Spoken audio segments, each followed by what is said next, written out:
Okey, kita lihat ini kesalahan-kesalahan umum yang dibuat oleh pelajar.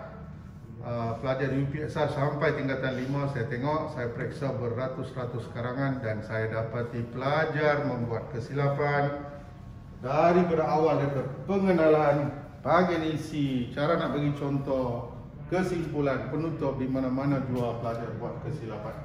Okey, nombor 1 kesilapan umum yang saya nampak ialah tuliskan hari ini saya periksa satu karangan, pelajar itu memberi kejutan kepada saya. Dia tulis digunakan macam ni. Can you believe this? Kalau dah pelajar dah jam 4 tulis digunakan macam ni, dan jika tidak diperiksa, what's going to happen? Until form 5 is going to write like this. Correct or not? Okay, serious mistake. Kata dasar guna. Kata dasar guna, kalau saya tambah digunakan, saya tambah di, saya tambahkan di dan kan. Berapa G?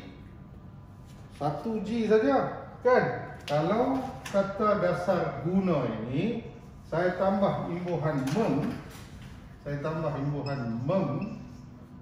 menggunakan, okeylah, bolehlah ada 2 G. Jadi dia buat kesilapan yang cukup besar. Saya cukup terkejut tengok kesilapan pelajar ni. Okey, semua tuliskan. Jadi apa yang saya buat dalam tuition WhatsApp saya tunjukkan bahawa ini salah, ini betul.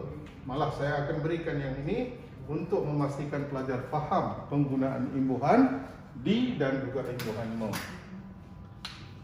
Ini rekod lah. Sepanjang saya cek karangan ini rekod. Okey, rekod yang paling dahsyat. Saya tak pernah tengok pelajar tulis sampai macam ni dalam karangan dia. Double G and double K. So please tengok kesilapan yang kamu selalu buat dan atasi masalah itu. Salah satu cara yang paling bagus ialah dengan membaca buku teks. Okay? When you refer your buku teks, every spelling is correct, every imbuhan is correct. Just follow. Just follow your buku teks. Okay? UPSR, PD3, SPM, follow your buku teks. Okay, sekarang kita tengok. Ini yang paling dahsyat lah. Alright, sekarang kita tengok pula. Kebanyakan pelajar, nombor 1 kesilapan yang dia buat ialah, katakan dia tulis poster menunjukkan ataupun dia tulis memaparkan. Poster memaparkan tentang contohnya faedah something. Di sini sudah salah. Kenapa salah? Selepas imbuhan kan ni, kamu tak boleh guna tentang. Tak boleh guna tentang ni, tak boleh diguna selepas imbuhan kan. Contoh saya bagi ya. Cikgu bercerita tentang pengalamannya.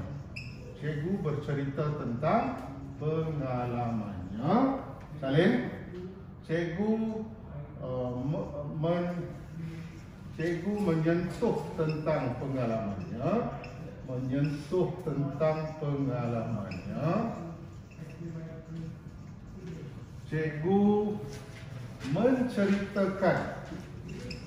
Cikgu menceritakan tentang pengalamannya. Dan air sekali, cikgu menceritakan pengalaman. Okay, kamu patut tahu yang mana betul berdasarkan tata bahasa Melayu. Yang mana betul? Okey. Okey, di sini kita tengok. Bercerita tentang pengalamannya. Perfect, very good, betul. Okey, tidak ada imbuhan kan, boleh guna tentang. Menyentuh tentang, tidak ada imbuhan kan di sini, betul. Menceritakan tentang, salah. Menceritakan pengalamannya, betul. Itu saja perlu kamu ingat. Selepas imbuhan kan, jangan sekali-kali digunakan tentang. Sama di sini.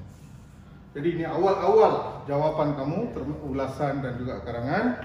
Pelajar buat kesilapan ini, saya selalu nampak kesilapan ini. Itu nombor 1. Got it? Okey? Alright. Sudah Saleh? Okey, kita tengok pula kesalahan nombor 2. Kesalahan nombor 2 ialah apabila dia masuk pada isi. Dia masuk pada isi, dia terus tulis antara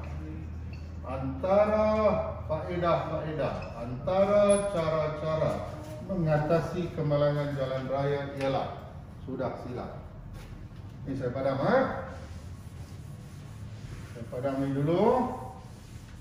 Sekarang tengok antara cara-cara. Antara sudah menunjukkan jamak banyak. So selepas antara kamu tak boleh guna cara-cara. Okey, kamu hanya boleh guna antara cara. Antara cara mengatasi kemalangan jalan raya ialah antara faedah pemakanan seimbang ialah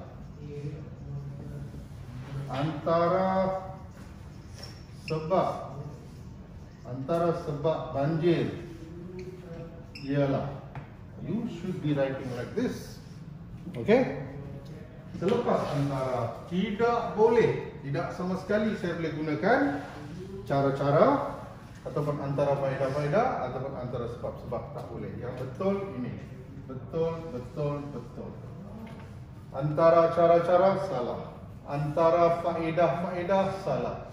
Antara sebab-sebab salah. Antara kaedah-kaedah salah. Jadi antara ini maksudnya banyak. Okay, apa perkataan lain dalam BM yang membawa maksud banyak? Contoh saya bagi satu lagi. Kamu pergi tulis para guru-guru. Para guru-guru. Kebanyakan pelajar-pelajar. Kebanyakan pelajar-pelajar. Senarai nama-nama. Tengok, semua ni konsep dia sama. Dia ni membawa maksud banyak. Banyak, memang banyak.